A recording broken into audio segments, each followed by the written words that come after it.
What simple truths help us navigate life's complexities, and how do we find order in the chaos?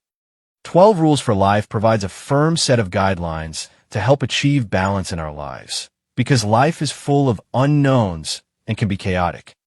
Peterson argues that in order to live with more purpose and find more enjoyment, we need to mediate our behavior, be more disciplined, and pursue what's meaningful. Jordan Peterson, a clinical psychologist and psychology professor, combines philosophy, mythology, religion, and personal experience to help us answer this question. What he provides are essentially 12 rules or guidelines that will help us create a more meaningful and ordered life. Peterson found inspiration for this book by answering philosophical questions posted on Quora. One example was, what are the most valuable things everyone should know? Such questions challenged him to distill his broad insights and combine these with cutting-edge science to create 12 practical rules that he believes can help us cope with chaos. This summary will briefly explore 4 of the 12 rules and unpack the stories Peterson draws upon to explain them. We'll also find out what Pinocchio can teach us about discovering meaning in chaos, as well as what lobsters know about taking responsibility and standing upright.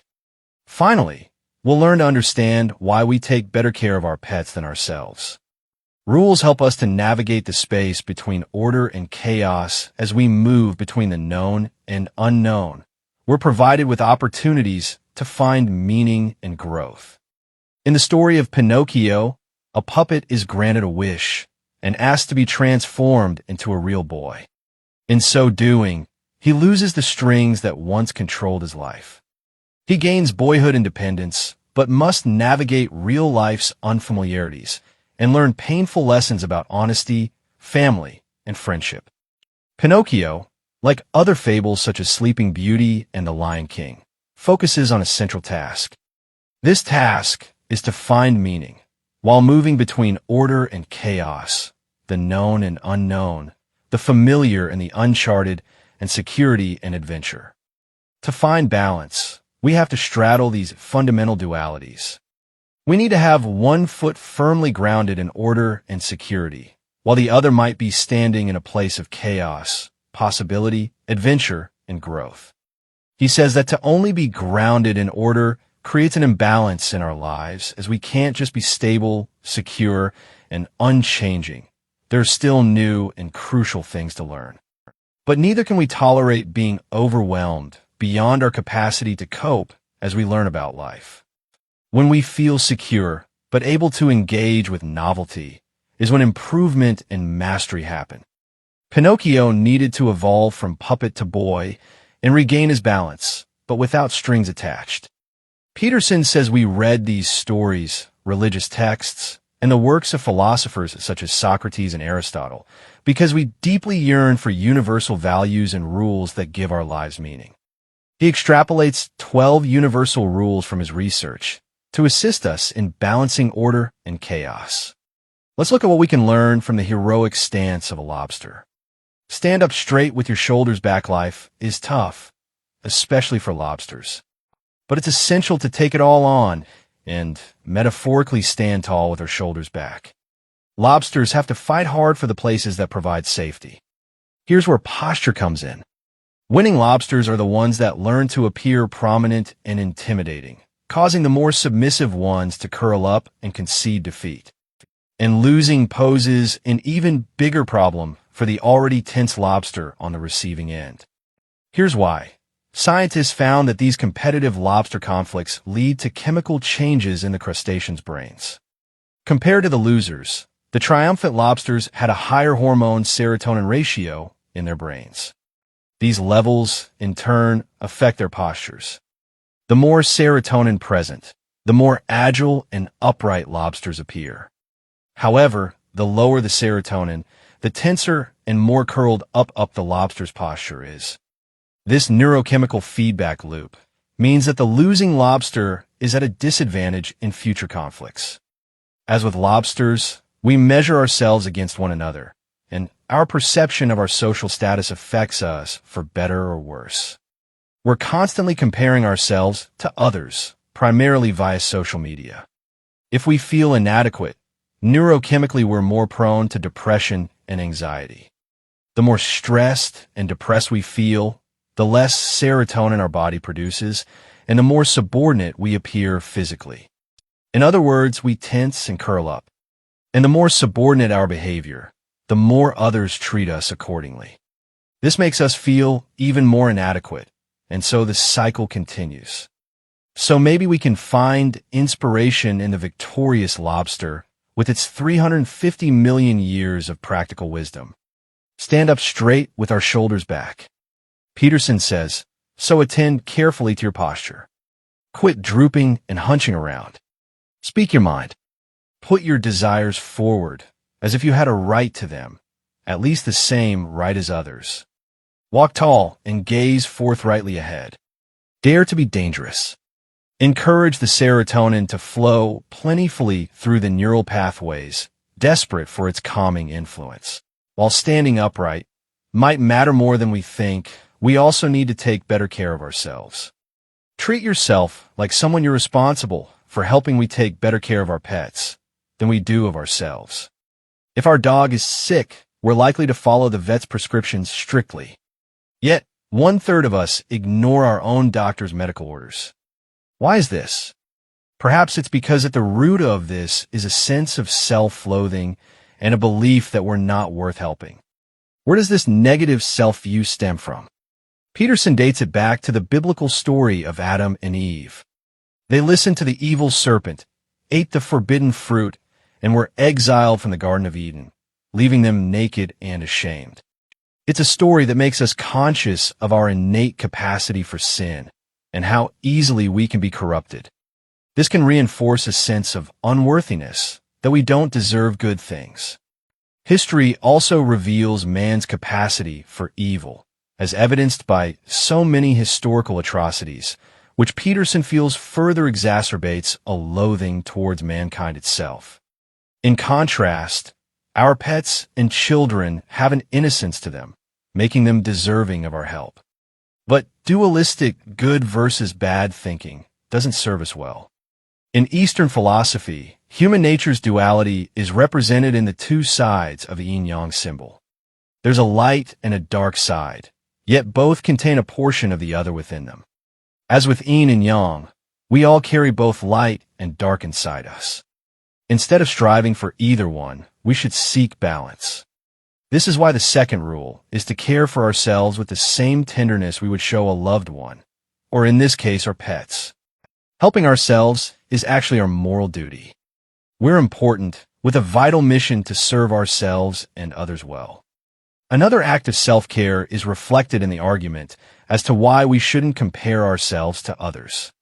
Compare yourself to who you were yesterday, not to who someone else is today. We should compare ourselves to our past achievements and not to those of others.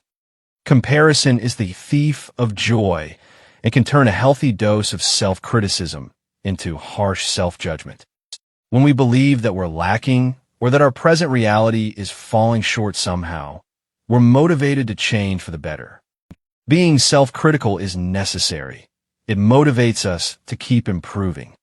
When our ancestors lived in small tribes, it was easier to be noticeably good at something and get a healthy dose of feel-good serotonin from all the acknowledgement. Today's world is different. The chances of getting positive feedback are slim. We're part of a global community, making us acutely aware that there's always someone out there who's better than us. When we compare ourselves to others, self-criticism can take a turn for the worse. We focus on others' achievements and lose sight of our small daily progress. Or we zoom into one aspect of our lives that doesn't seem to shape up to that of our peers, and we lose sight of the bigger picture. Peterson explains, we tend to overvalue what we don't have and undervalue what we do. When we compare ourselves to others, we often lose perspective of our progress. But if we compare ourselves to who we were yesterday, it's easier to continue to build on small positive changes. Progress is one thing, but we need to ensure that it's in pursuit of something that's meaningful and will matter in the long run. Pursue what's meaningful, not what's expedient. Life isn't necessarily supposed to be fair or always make us happy. However, it is supposed to be meaningful, For our lives to have meaning, there have to be sacrifices. We have to learn how to forego short-term pleasures in favor of long-term pursuits. There's an old story about how to catch a monkey. An enticing cookie was put inside an open jar. The trap was designed so that the monkey could fit his hand inside the jar, but not pull his hand out while holding the cookie. Refusing to let go of the treat meant that he remained stuck, leading to his capture. The moral of the story is that meaningful goals often require us to sacrifice immediate gratification. Pursuing what's expedient works only in the moment. Pursuing meaning also involves hardship and can take us through uncharted territory. This territory can feel chaotic because it contains novel situations that are hard to understand. However, new experiences allow new ideas to take shape. On the other hand, order is explored territory. It's a place of predictability, structure, and stability. It's our plan for the next day and all our little rituals that come with that. While chaos can also displace our sense of order, it can also teach us critical lessons. Peterson says the ideal place for us is to be in the middle between chaos and order. We need enough order in our lives to feel tethered, but enough chaos to be challenged and learn new things. To lead a life of meaning requires us to make sacrifices, endure hardship, and navigate the chaos of the unknown. In the next rule, we find out how the wisdom of others can support us on this journey. Assume that the person you're listening to knows something you don't. The continual search for knowledge is the highest form of wisdom. It was why the priestess of the Delphic oracle in ancient Greece spoke most highly of Socrates, who always sought the truth. She described him as the wisest of men. One of the reasons for this was his belief that the only thing he was certain of was that he knew nothing. His openness to learning was a driving force in his conversations. Conversation helps us to gain knowledge and wisdom from the experience of others. Talking aloud also allows us to hear and organize our thoughts. When we don't truly listen, we rob ourselves and others the chance to learn something new and valuable. However, listening isn't easy. We may be absent-minded when someone else is talking, or we may view a conversation as a competition and a need to validate our viewpoint. This jockeying for status means that instead of listening to what others say, we're just thinking about what to say next to one-up them. We might even shut off another's thinking unintentionally by going into a monologue of our own. Being aware of these tendencies can be helpful, and there are easy tips to become a better conversationalist. The most effective technique is to summarize or recap aloud what the other person just said. Say something like, "Let me make sure I have this right. What I'm hearing is this." This technique serves multiple purposes. It helps us understand more deeply what's being said. The other person has a chance to correct what we heard, and our understanding of the other person's views deepens. Furthermore, psychotherapy isn't about giving advice. It's having a genuine conversation. A genuine conversation requires us to be articulate, explorative, and strategic in our thinking. To really listen means to pay careful attention. Peterson says, it's incredible what someone might tell us when we truly try to listen. So it's important that we listen with the intent to learn.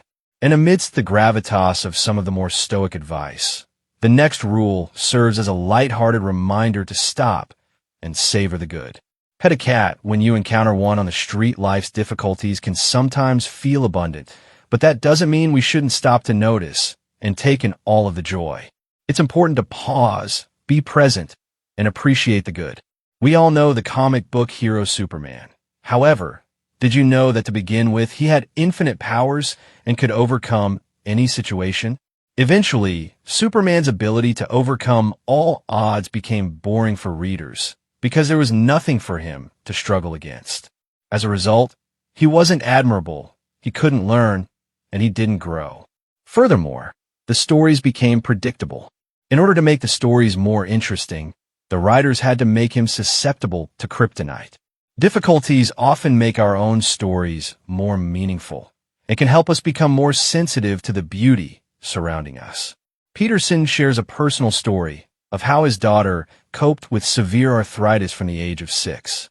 She suffered from constant pain and had to undergo multiple surgeries for joint replacements. After years of pain and discomfort, they eventually found a new physiotherapist who helped her to manage her pain and to become more mobile. Through this experience, Peterson learned that while the situation was seemingly unfair, finding joy and meaning became extremely important to both him and his daughter. It also helped them to navigate challenging times. He thinks an antidote to suffering is the kind of action that's similar to taking time to stop and pet a cat when you pass one on the sidewalk. In conclusion, Peterson's 12 rules help to broaden our minds and strengthen our spirits. His sage-like, humorous, and informative rules provide us with useful insights as we navigate through life's complexities. He reminds us to be honest, to take responsibility, to pursue what's meaningful, and to take in the good. Peterson's advice is, orient yourself properly. Then, and only then, concentrate on the day. Set your sights at the good, the beautiful, and the true, and then focus pointedly and carefully on the concerns of each moment. Aim continually at heaven while you work diligently on earth. Attend fully to the future in that manner, while attending fully to the present. Then you have the best chance of perfecting both. So in the game of life, these might be the 12 rules that all of us need.